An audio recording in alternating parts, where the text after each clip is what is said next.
La plateforme de compostage de Matoury s'est modernisée.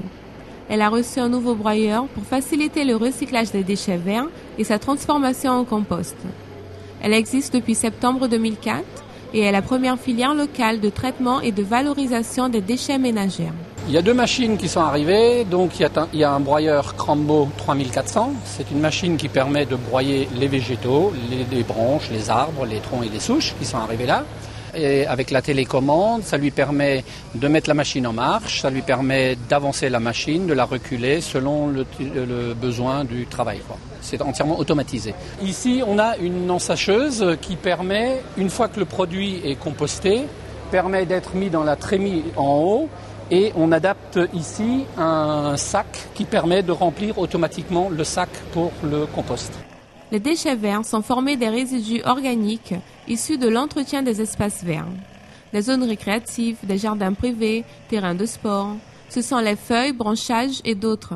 Et le compostage est un processus biologique de transformation et de valorisation de ces déchets organiques. C'est une réaction biologique qui, en présence de l'air, permet de convertir naturellement ces déchets en compost.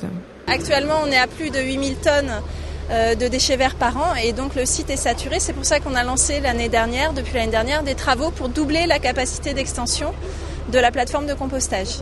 Le doublement des travaux d'extension est chiffré à environ 3,8 millions d'euros, donc avec des financements européens et ADEME. Et le broyeur est estimé à environ 400 000 euros.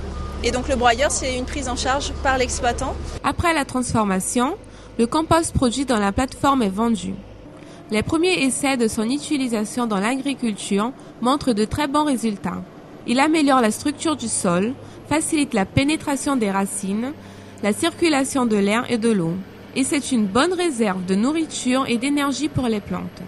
Je dirais qu'au bout de 7 ans, les Guyanais, les agriculteurs, se sont accaparés le produit et il y a vraiment une vraie demande de compost vert de Guyane par nos agriculteurs, nos horticulteurs et surtout par la jardinière de loisirs du week-end, puisque c'est important dans le cadre du réempotement des fleurs.